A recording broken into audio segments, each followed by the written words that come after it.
Welcome to Alzheimer's Speaks Radio. I'm your host, Lori LeBay, and I'm so excited that you're joining us today.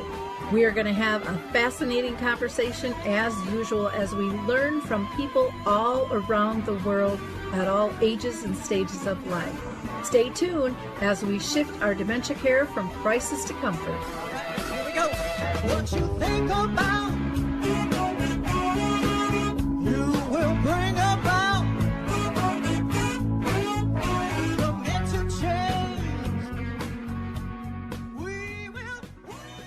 Hi, everyone. I'm Lori LeBay, and welcome back to Alzheimer's Speaks Radio. I am thrilled you're here with us today. If you liked our opening music, it's called Clarion Call by the Mark Arneson Band, and you can find them on any of your favorite music platforms. For those of you that are new, Alzheimer's Speaks is about sound information, not just sound bites. My own mother lived with dementia for 30 years, so I get it, and I know how much help we all need, and I also realize how much information and lessons we've learned over that time. And so we like to interview people all over the world, those living with dementia, those caring for them, both families and professionals, researchers, advocates. Everyone is welcome. So maybe, just maybe, you'll be our next guest. I'd love to see you here. Now, another platform that I have with my partner, Dave Wiedrich, is Dementia Map. And if you haven't heard of it, you need to go check it out. We have over 150 different categories that you can search. We're growing each and every day. There's tons of great things if you're looking for some respite and activities on our events calendar. There's also a blog, a glossary. If you're like, what are these terms people are talking about? And then, of course, the resource directory itself. So just go to dementiamap.com. It's free to use. You don't have to sign in. And if you have a service, product, tool, or information you'd like to share, just reach out to me, and I will make sure to give you a tour, and we'll get you all set up. Now, with COVID, I know everybody's exhausted, and no one can believe March is coming around, and it's going to be 3 years, but that's our reality. And so support groups, I think, are still really important and gathering so you feel like you've got a sense of community. So I want to share two that I do. One is sponsored by Arthur's Senior Living, and it's called Arthur's Memory Cafe. And we gather the second and fourth Wednesday of each month at 1 o'clock Central Time. So that would be 2 Eastern, noon Mountain Time, and 11 a.m. Pacific Time. And this is for people with dementia and their care partners. I also do another group that is sponsored by Brookdale North Oaks and the Shoreview Community Center called Caregiving Connect. We typically meet in person at the Shoreview Community Center the last Wednesday of each month at 10 a.m. But with COVID, the last 2 months, we have met online. So again, reach out to me. I'll let you know exactly what we're doing and how we're going to do it.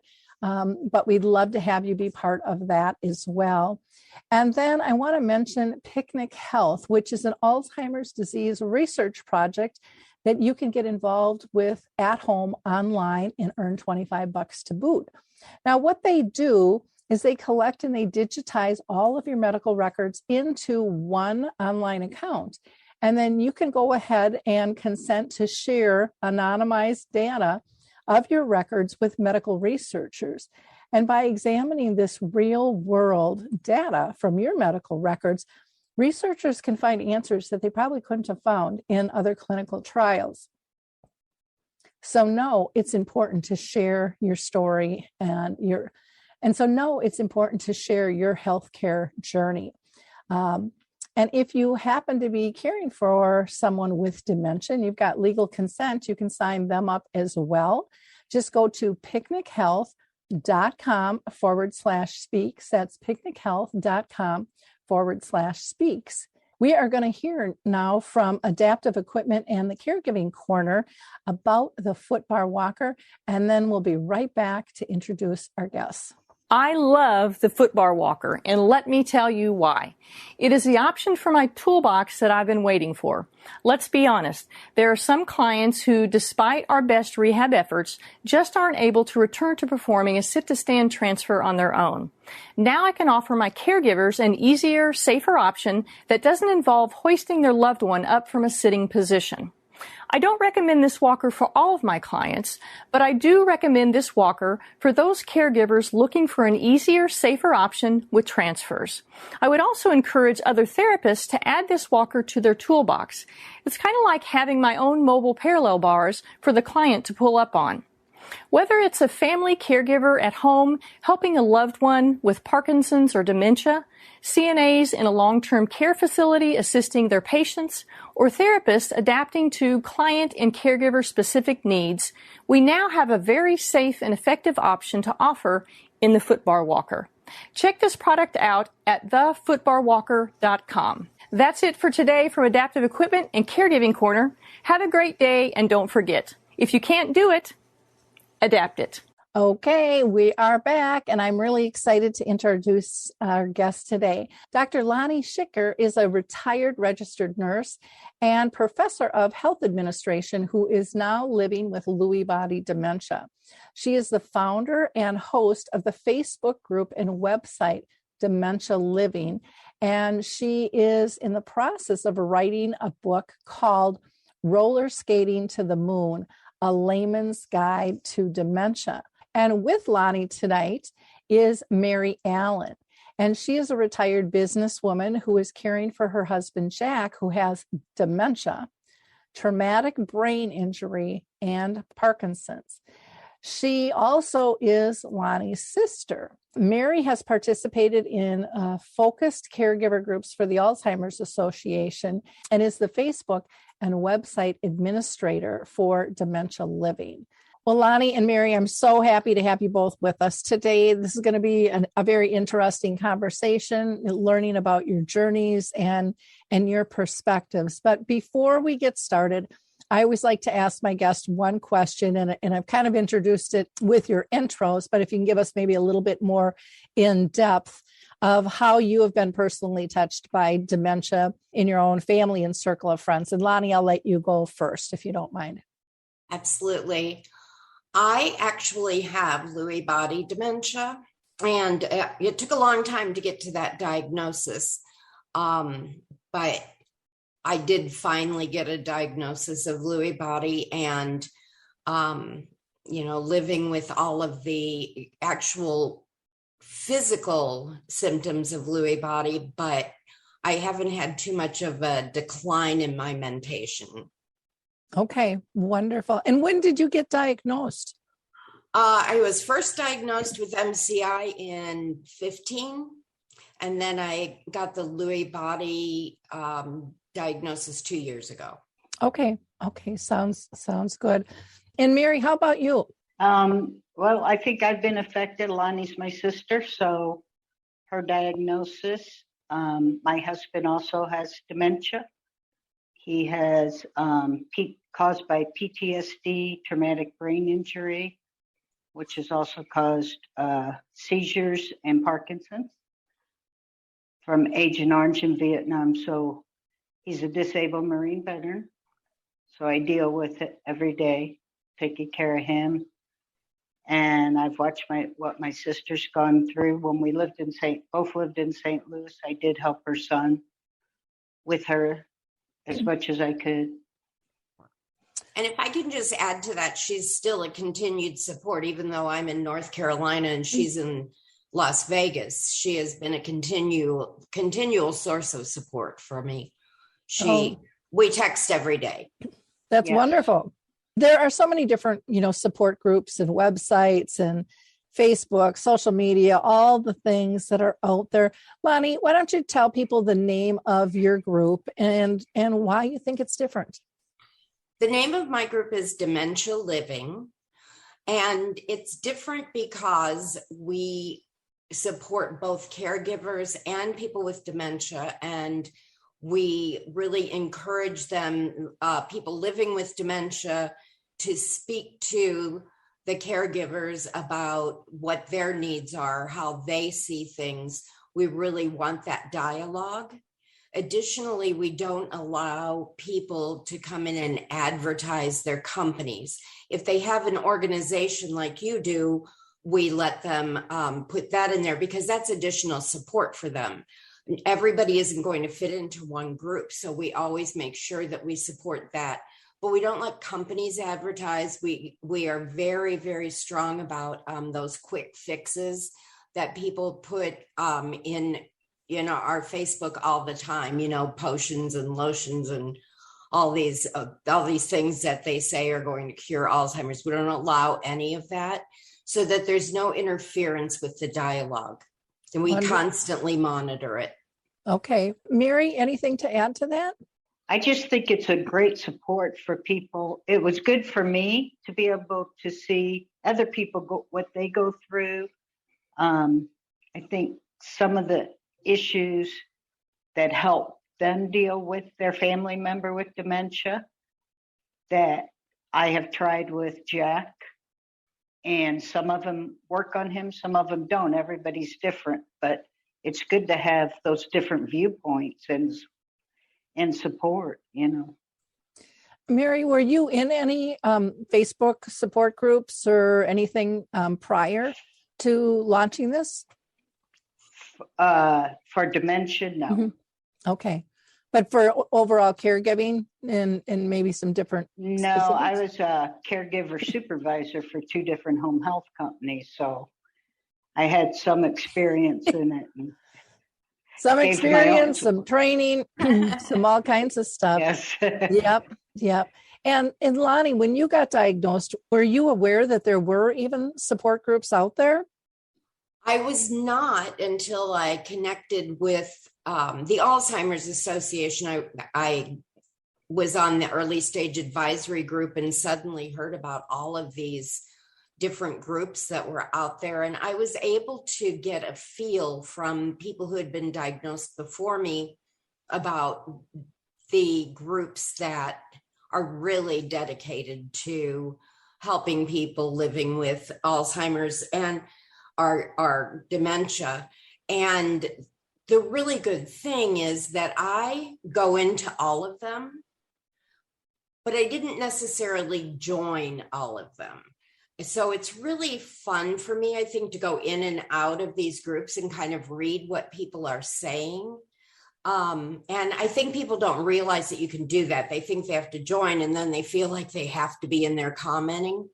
So it's kind of nice to go from one to the other and just kind of read what people are saying. You can pick up your individual topics. And so it's been really helpful. That's very true. A lot of people, they feel guilty if they're kind of being a voyeur, but it's good to test out a group to see what is it like, and do you even feel comfortable there? I think that's a really important thing, and is very common because not everybody's outgoing and saying, oh, let me meet somebody else. There are some people that are just, very laid back, or they're more introverted. And then this is a whole new platform because they're not meeting with them in person. And you hear about all the scams, and are these people really real? Or there can be a lot of mixtures that come together in terms of being able to pick a group. And I think so many people belong to a lot of different groups, members or not, but they like to hear the variety of voices that are out there as well. And so I think it's good that you're out there kind of hearing what's the heartbeat of the community, and we will never have enough support groups in my mind. I agree. And if I can say one more thing about our particular group is that we accept people with all kinds of dementia. Mm-hmm. One group in particular, if you don't kind of meet their criteria for the kind of dementia, they ask you to leave, even if you're getting support from them. So we accept all kinds. We even have some people who participate in our group who have dementia due to mental health issues. Mm-hmm. And they have said that they can't find that support anywhere else, that they've been asked to leave. And, it's been really helpful for them to hear people talk about what their struggle has been. And it's interesting to read theirs, and helpful for them, I think, to get the support the same as everyone else gets. Yep. Well, that's one. I'd like to add to that, because with Jack, you don't hear about many of them that dementia was caused by PTSD and traumatic brain injury the way his was. So it's good to have that support, and eventually maybe there'll be more people in there with the same thing. Yeah, it's kind of like with the CTE from the sports and things too. There's there's so many that aren't talked about, or from alcohol.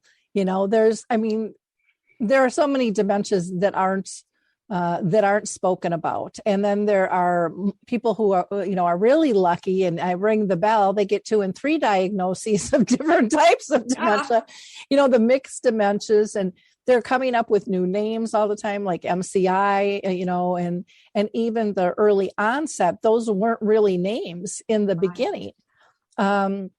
And now you have them talking about white matter, and you're hearing the terms neurodiverse, and possibly Alzheimer's, of the Alzheimer's type. And so the spectrum keeps getting broader and broader and broader. And that's the same thing I find with my Alzheimer's Speaks. People say, well, why don't you change the name? And because it's going to change again. I can guarantee it. And it's not going to fit. So I'd rather focus on content and inclusion and education and building community, which is what it sounds like you guys are doing too. Mary, I wanted to ask you, in terms of the flow and administration, of the site itself, how did you decide to set it up? Is it different, or do you think it's fairly standard so that if people slip in and out of yours into another one, it's going to be familiar? Or I think a lot of it's standard, but I think, I try to welcome everybody that comes in there, whether they stay or not, so they feel like there is somebody there to listen. Mm-hmm. But as far as Lonni said, we don't allow people to sell stuff.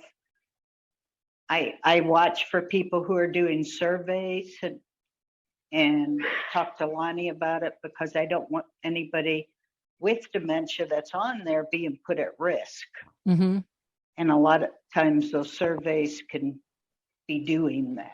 I've allowed college students to ask for surveys, but I vet them first. Mm-hmm. I make them send a letter that they are doing their dissertation or whatever program they're in. And it has to be on letterhead from the university, and the professor has to provide their phone number and their email address. And if they get all of that, I just put a notation on our site that says, this person is a legitimate student who is looking for people to participate. If you're willing to participate, contact them, but there's no obligation. Mm-hmm. And the universities have been grateful. I've gotten 2 notes from universities saying, this is so helpful.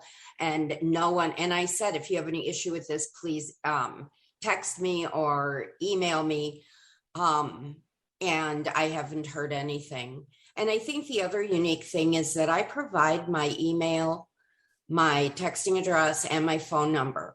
And if they feel that they need to talk about something that's going on in there, something they're not satisfied with, or support that they need, they're free to contact me.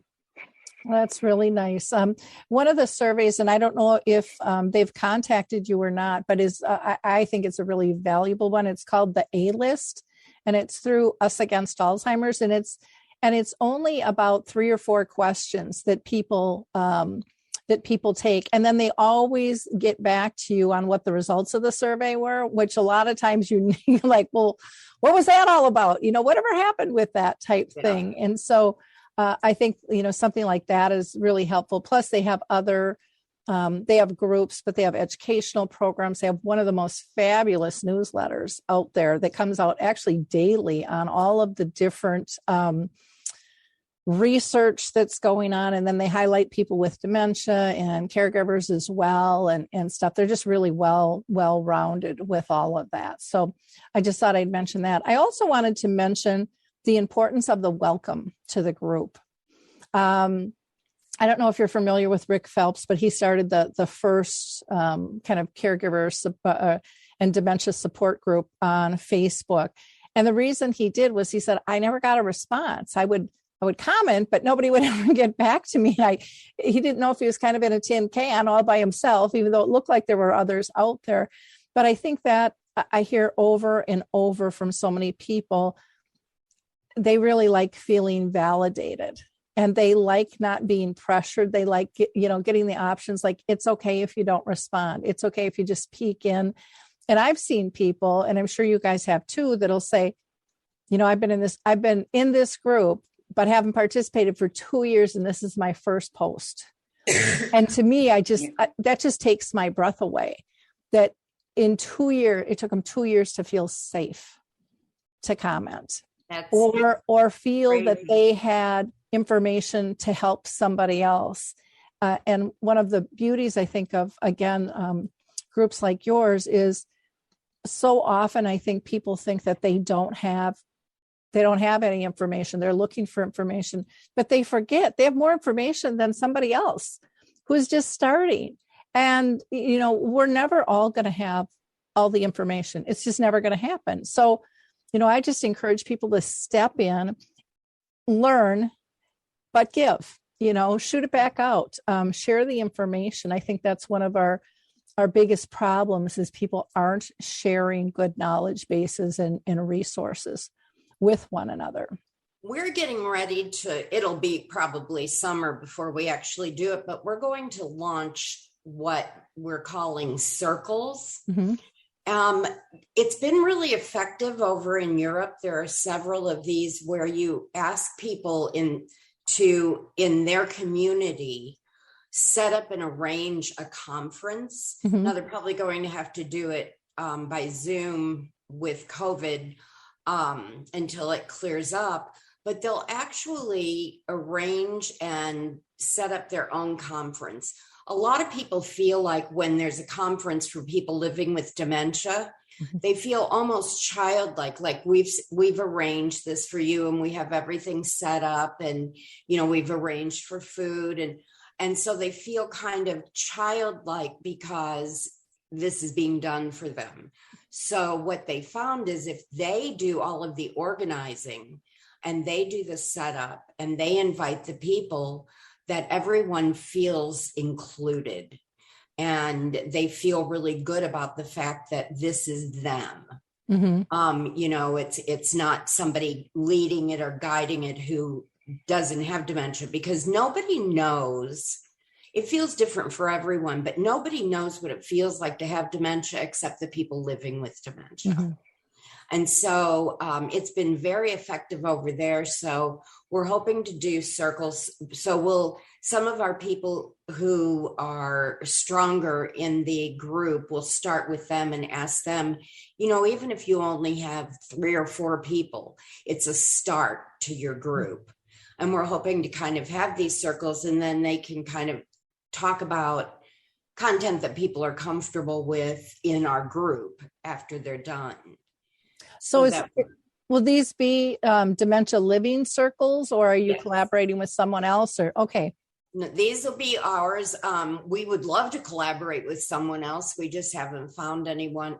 Most of the groups have their own things going on, mm-hmm. but if we find a group that will collaborate with us, we would love that. Okay. Because I know that there's like a DAA, Dementia Action Alliance, where the voice of dementia is pretty strong, and then Dementia Minds. Those are both local in the U.S. And then you have DAI, Dementia Alliance International. Right. And but so many people don't know these things even exist. But I think everything you just mentioned is so important. I know when I started the Memory Cafe, we kind of had that same concept of, okay, we're the organizers, we're the facilitators. So we've got the venue, and we'll set up the tables, and we'll lay out the food, and we'll arrange the chairs, and we'll get the name tags, and then people can just come in and we'll start. And what we found was hilarious. And we kind of slapped ourselves in the face for like not realizing this, because when you have a party, everyone comes into the kitchen because they want to help. What can I help you set up with? And, when you're building a community and the sense of family, which I think is so strong in these groups, that's what people want to do. And so, we stopped doing that. And people came, we started our meeting a little bit. We thought we'd start a meeting a little bit later, but what we found was people came in early to help and set up. And we also found, which I thought was really interesting, because it really showed ownership in the group. So this would be something to keep in mind for, if you do in-person circles. What we found was they really liked having kind of plastic, kind of permanent name tags with little clips that we just kind of put in a little basket. And the newbies got the peel and stick. And when you decided to join, then you were a formal part of the family. But that surprised me, that something I think that can be really overlooked in terms of value and feeling included and part was really important. And my plan is to run it a bit. I used to go to Al-Anon meetings with a friend for support. You could bring a kind of support person. Mm-hmm. And the more I thought about those meetings, the more I understood the value of only having people with that issue discussing the issue.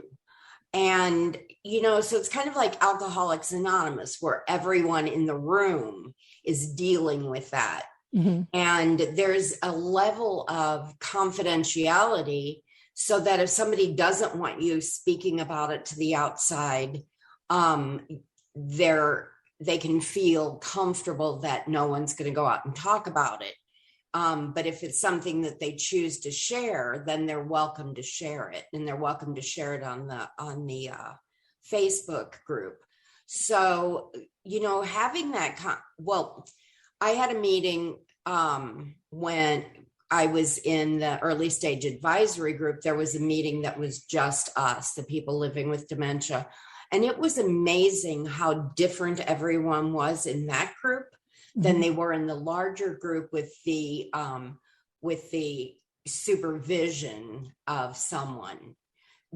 People were much freer to talk about the things that they go through and how certain people make them feel. So that's kind of the idea. We want to get that kind of group where people really feel free to just let go of all of the issues that they have. Well, and I think too, in some of the groups, there is a set agenda, and some organizations have people sign contracts. You don't discuss publicly anything but our agreed agenda. And I know for a lot of people with dementia, they're like, I'd love to come on your show, but I can't talk about that. And I'm like, and I was surprised because I didn't know that happened, because, my mom lived with dementia 30 years. And by the time we even found out about the Alzheimer's Association, she was further along in her stages and stuff. But I thought, oh, what a shame, because there's so much brilliance in the insights you guys have. And that's one of the reasons I started like dementia chats, where I facilitate a conversation. And that's one of the reasons I started like dementia chats. I facilitate a conversation where it's just you guys talking. You don't come forward just to complain. You have ideas on how to change it and how to make it better. And, so it's not this, and I'm going to use the word bitch session, which sometimes support groups can be. And then that can be not productive. And people go, gosh, I feel worse now than I did when I started. Absolutely. And then others say, well, I feel a lot better because that person has it worse than I do. There's all different levels to that. But I think keeping it upbeat and purposeful and realistic, because you can't pretend everything's peachy keen when it's not. You have to be able to constructively identify, or at least talk about the problem, so others in the group can help you identify what's the trigger. And once you know that, then you can look at, oh, well, we could probably fix that pretty easy. And there's a lot of things that can be fixed pretty easy if we would just have a comfortable spot to have a conversation to begin with. Exactly. So, fingers crossed, hoping that we can at least get a couple of groups going so we can see how it works out, or see what we can do to tweak it so that people want to attend. Yeah. The other group that I think would be really interesting is for you guys to hook up with, and it's kind of hard right now with COVID, But the Dementia Friendly America and all the different dementia friendly communities, I think one of the biggest downfalls with all of those, and I'm part of that stuff, is there's a lot of work being done, but most haven't attracted people with dementia. And it's because of the structure in which they're given. And this would give them an opportunity to change that in their community. I started working on the Dementia Friendly Missouri, but now that I've moved here, maybe I'll start working on it here. I just offered to start the investigation process, start talking to people in legislature, locally, and, you start getting these local groups, and then it's easier to go to state legislators and say, it's working in this county and it's working in this county. So I already had kind of set up some of those connections before I left. Okay.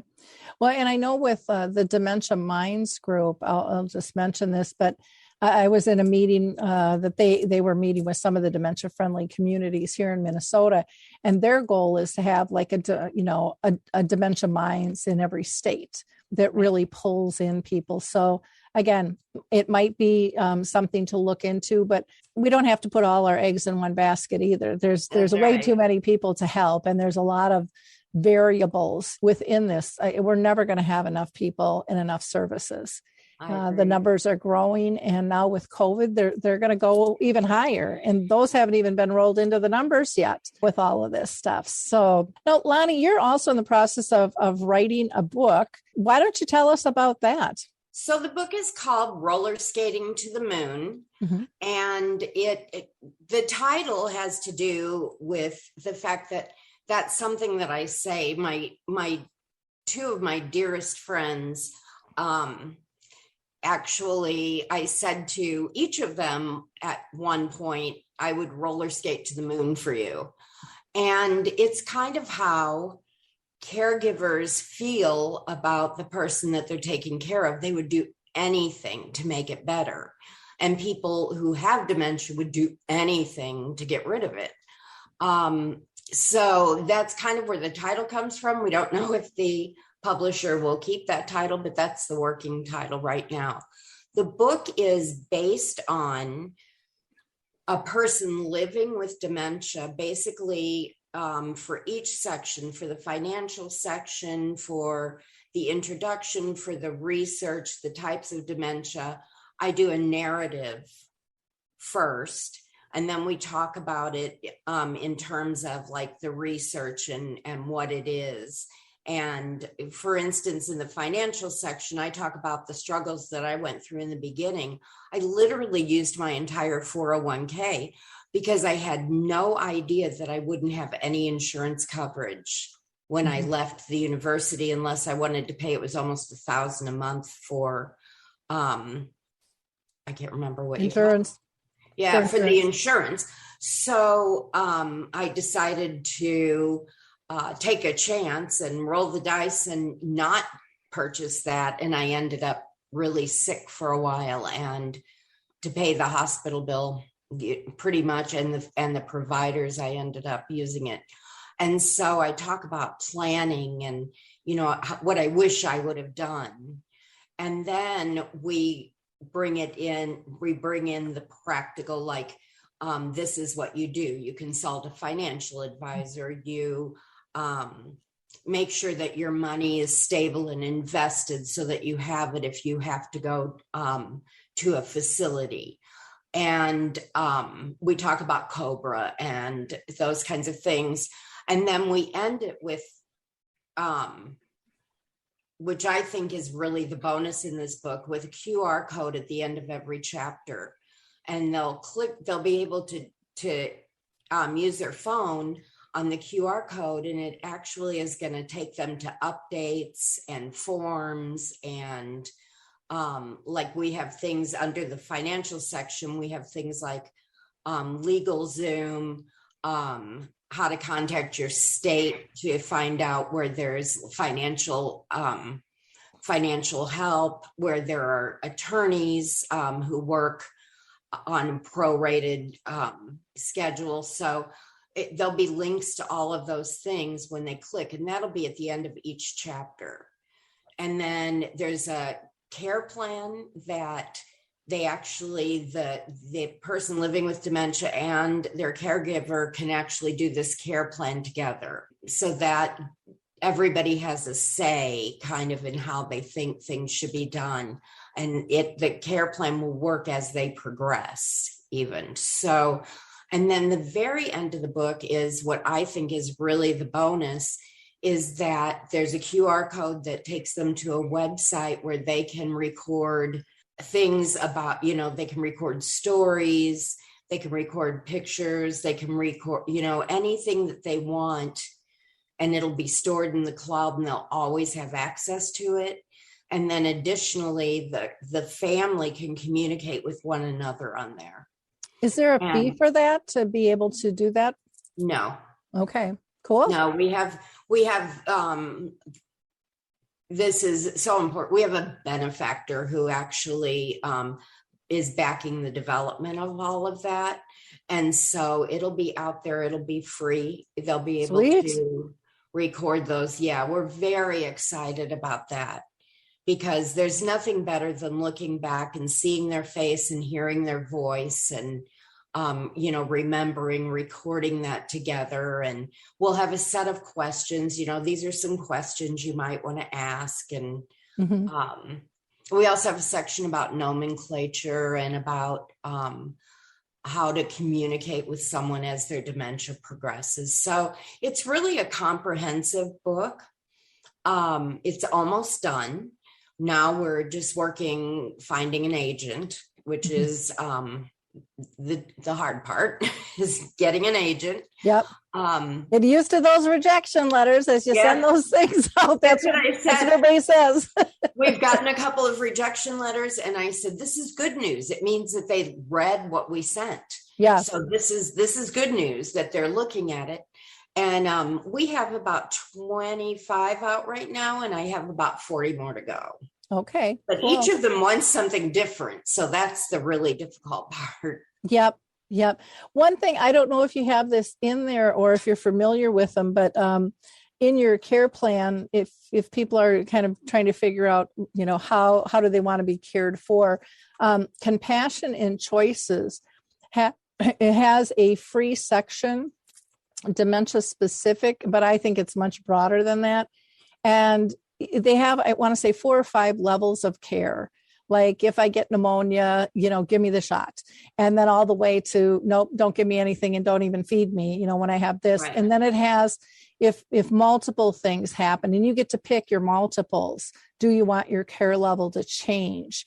And it's free, for people to be able to do. But I think it's, to me, a lot of this stuff can happen if you get in a car accident or have a stroke or a heart attack and stuff as well. And I just thought I would throw that out there in case that was of interest to add in. Yeah, absolutely. I wrote that down. We definitely will look at that. I think that would be really helpful. Mm-hmm. Yep. Well, that sounds really exciting. Now, I know you're developing more things on social media, like this whole QR code stuff. And what all do you have for social media out there? We've set up a website. It's still in progress, but at least it's there. And we actually applied for .org. So we have that in progress, and a lot of the content is getting loaded in. So, and that website will have a lot of the information that will be in the book, but it won't be as comprehensive, but there'll be things that people can access, because we certainly want people, the idea of the book is, we're not planning on it being a huge moneymaker. We want people to have that information at their fingertips. That's why we're doing the QR codes with the updates. Mm-hmm. We want people to have one place that they can go to and find that information. And so the website, that's pretty much what our focus is on our website. Okay. We opened up, all the accounts that you have to be an influencer on Facebook. We reached 600 members in our group within about a month. Mhm. So we're hoping to get into the thousands, but in the meantime, we did reach enough to be able to do the influencer stuff that you have, and there are many steps you have to take. And then I'm doing some YouTube videos, and they should be out. I've been practicing. I feel like I have to practice before I actually get on the microphone and do it. And there are 3 in I would say in production, because I've already written them, and it's just a matter of getting them on there. And then of course, Instagram and all of that other stuff that publishers want you to have an internet presence, a strong internet presence. And so we're doing all of those things, but we're keeping the content kind of wrapped around the content of the book, because that's really where our heart is making sure that people know what's really going on in the dementia community and figuring out how they're going to live the rest of their lives. Well, and you're right. Publishers do want all that because they don't have the money to market like they used to. And so Right. when you sign with somebody, they want to know what's your marketing plan to get this all out. And one thing I would just mention to you and anyone listening, when it comes to YouTube, and again, take this with a grain of salt because it's just my opinion, but I think people are really tired of the professional commercials, addressing them. I think it's perfectly fine to just have a casual conversation. I mean, you look at TikTok and all of those things. I mean, people are just on the fly doing it, but my stuff is not polished by any stretch. But the feedback I've gotten was, you're real. And when you're real, it doesn't seem so hard to take that information and apply it yourself. And, if you screw up, you screw up. I mean, and people with dementia and their families are the first ones to say, that is nothing.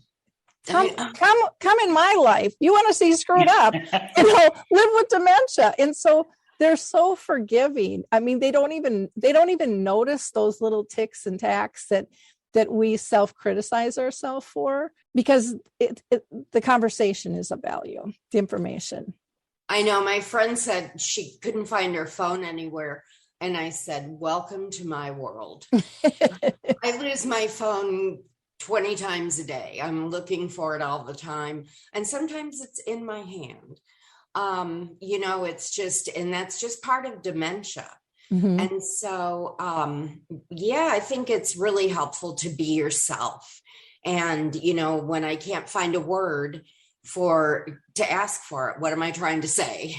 Mm-hmm. And it really does help. I know I'm like this, and most people I know are like this. They don't want to be corrected, or they don't want somebody to jump in with the words, but they want to be able to ask for the word if they mm-hmm. need it. And I'm never afraid to do that. I'll always say, what am I trying to say here? Mm-hmm. I have the general idea, but I've lost the words. Yep. No, and I think that's a wonderful technique that should be talked about more, because I think care partners wonder, what's what. And sometimes care partners, they get a little antsy and they're like, come on, let's go. We got to go to the store. Right. they're ready to let's just wrap this conversation up and get on to the next thing. And those are real life things that happen to all of us. But I think of, I'm 62. I get together with my girlfriends, and sometimes we just shake our heads going, because none of us can think of the word, and then about 2 a.m, there's text going out. It was, so-and-so, or it was this or that. Exactly. And so when you look at it, and I don't think I have dementia. I haven't been diagnosed with it, and I don't think my friends have, but it's part of aging. And when it happens with dementia, I think if we can look at it like just friends helping one another out, right, it puts it in a whole different light too, instead of weighing that, oh my gosh, things have changed. Well, we've all forgotten words. Hello. Right. And probably not all that long ago, if we're honest about it. Exactly. if we choose to remember it, but that's the difference, the choice of remembering versus not being able to recalling. But I think the more we can, accept it and just adapt together, the better off we all will be. I'll tell you just a quick funny story is that I get lost in the store a lot. That seems to be a problem for me. And I have one of those carts because I had a stroke not too long ago. And so I was driving in one of those little carts and I was trying to find my way through the aisles and I got stuck, literally stuck in a corner. And I thought I was all by myself. Like in the corner, I'm trying to work my way out. And I finally just stopped and I went, nobody puts baby in a corner. And it was just like, instead of like asking somebody for help, it was just what popped into my head because I didn't know I couldn't figure out how to ask for help. Mm-hmm. And so when I said it, this man started laughing hysterically, but then he also helped me. Yep. So, sometimes you just have to say what's in your head at the moment and see if somebody can figure it out for you. Yep. Well, and laugh with it. Yeah. It's just get on to the next phase, of things, I think is really, really important. Mary, you were really shaking your head when you were saying she gets lost and things like that. Anything you want to add there? Yeah. When we were in St. Louis and we go out shopping, I spent most of my time locating her Mm-hmm. because she also wanders off. Okay. And very common. Yep. And that would happen with Jack also. But now he has to hold on to the cart or a walker or something because of his Parkinson's. So okay. Now I can keep track of them. So let me ask you both this. Do you use the cards that say, I've got dementia, and then on maybe the back side, says who, if you're lost, who to contact, or I'm a care partner in case something happens to me, I'm caring for somebody with dementia. I'll show you this if you can see it. Mm-hmm. This is a tag that I'm in love with QR codes. This has a QR code on it. And it like, even if an ambulance had to come, they literally can get this QR code and it takes them into the MyChart Epic system. And that's how I have mine set up. You can set it up any way you want, but then they can see my whole medical record. Okay. So they don't have to worry about what medications are you on, what conditions do you have. It's all right there for them. When they click on it, it gives them also my login and password. So they can go right in and look at that chart. It's a simple, inexpensive device that you can get through Amazon. Mm-hmm. And I'm sure they have them other places, but yeah, I also have a card in my wallet that says that I have dementia. And I have an ID bracelet that says like dementia and diabetes so that people can see that right away. I have myself well covered. And, part of that has to do with a story that happened in St. Louis where a woman went off of the side of a bridge and she got stuck upside down in the water for days. Oh. And when they found her finally, she couldn't explain what happened. And they found a bracelet on her that said, I have dementia. So they were able to then, start the process. It had her in case of emergency. The ICE is the most important thing, I think, is that they can contact someone. Yep. Who can help them out. So, but she had no idea where she was or how long she had been there or who her family was, but they were able to trace that through her bracelet. So, okay. Yeah. The only thing I would be a little bit worried about what you had said on your bracelet is if the wrong person got a hold of your necklace, because then they would have your social security and the whole 9 yards, or possibly your social security number. It just, a lot of the medical has gotten better at not listing that. Right. So mine doesn't have, when you go into my chart, it doesn't have any demographic information except for your name and it has your patient number, which wouldn't help them at all. Yep. And so all of the demographic stuff is under your patient number. So that wouldn't help them. And so I was really careful about that before I did it. Okay. I spoke with the physicians and they went in and said, this is all they can get using that number is basically nothing because they don't have the login for it. Well, good. I'm glad I brought that up and you clarified that on that. How about you, Mary? Do you have any identifier on yourself at all? No, not really. Jack's with me all the time, or I'm with him. Mm-hmm. I mean, he can't be left alone anymore. So at this point, no. How's that 24/7 working out for you? Oh my God. It's a challenge. Mm-hmm. But we have official papers with the VA that I carry, but that's about it. Okay.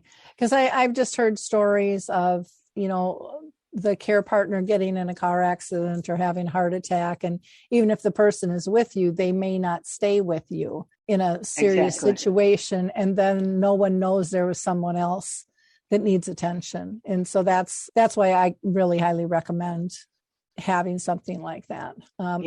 Probably should. Yeah. Also, if he's actually my ice on my phone and I'm his. So okay, cool. If they got our cell phone. Yeah, you just never know these days at all with stuff like that. Well, this has been really interesting. Mary, is there anything that we haven't talked about that you think we should cover? No, I think the one thing Lonni didn't bring up is she's getting ready to start a subgroup out of the Dementia Living for caregiver support. Also. Okay. So if you're a caregiver, and we get a lot of those questions, though, I think online now on Dementia Living, is people not knowing, what do you do in this case? What do you do in that case? Not everybody's the same. So you can give them suggestions, like I said earlier, and I've tried some have worked, some don't. When you're dealing with somebody with PTSD, it's a challenge anyway. I did forget to mention that we're setting up 2 subgroups, one for people with dementia and one for people who are caregivers. And I think that'll be helpful because, we have that group where everybody can communicate, but I've noticed a lot, and Mary has noticed as well, a lot of people who say, this is for you caregivers, I really need advice about this. And because everybody's in there, they don't want to complain about what's going on. And so this would give them an opportunity to really just communicate with people who are struggling with what they're struggling with. And in an honest fashion, not worrying about is someone going to get upset or whatever with this, because that's their reality. So yeah, I think that's nice. You really seem to be listening to the group. And building the community for what the community needs. And not all groups do that. There's a lot of groups out there that this is who we are. This is how we do it. And we're never, ever going to change, and you go find another group. And I've always been of the philosophy of listen to the group and go with the flow of the group, because that's why the group was developed, was to meet in my mind, to meet the needs of the group. Like I said, I don't think we can have enough of that in this world. So kudos to both of you. If you want to get a hold of Lonni and Mary, you can go to the website, which right now is dementialiving.com. But you're updating that, it sounds like, to be a .org. But right now it's dementialiving.com. Or you can just search Dementia Living on Facebook and you will come up to their group. And I would imagine when you get those subgroups, those will show up as well if they put in Dementia Living. They will. And then your email is dementiamoon@yahoo.com, dementiamoon@yahoo.com. And do you want me to give out your phone number? Is that okay? Absolutely. Okay. Yes. So phone number, if you have questions or want to chat, is 314-459-8255. 8242. Again, ladies, thank you so much for your time and your knowledge and your compassion and your heart to share with us today. Really appreciate it very much. Thank you for having Lori, us. for all your hard work. What a wonderful organization. I'm so impressed with the work that you do. If it wasn't for my mom having dementia, I wouldn't be here, doing what I'm doing. So this is a combination of her and I working together. And, she's been gone since 2014. And we keep trying to identify new needs. Like we were talking offline. Now we're doing the dementia in the arts, where people with dementia can show their beautiful artwork, what they get out of it, what the meaning is. And hopefully we'll get a gallery and get some stuff on tour. I think that it's just so powerful. And it shows the purpose and the passion and the abilities that so many people think don't exist. Just like with your circles, you're empowering people to get together and to communicate and feel part of a community. And just as you're doing through your chat room, on Facebook and stuff as well. And I look forward to your book coming out and being able to visit your website with the QR codes. I think that's a really cool idea. So listeners, please like, click, and share. Don't keep this information a secret. We're all better with more information, and know that you are filled with lots of lessons too. You might not feel like it. You might feel overwhelmed, but that just says you've been on the journey and you've gathered some knowledge, and someone just starting it could probably use your help. So thank you. Thank you, Lori. Thank you. It's time to rethink, renew, and reimagine retirement. Hey everybody, Jared Sebesta here, host of Retire Repurposed. Now, this podcast is about the non-financial parts of retirement, which many times can be even more challenging than the financial. We believe retirement is not the end, rather the beginning of what could be the most impactful, purposeful, and fulfilling season of a person's life. So don't retire, become repurposed. To listen now, search Retire Repurposed on your favorite podcast platform, Senior Resource, or Life Audio.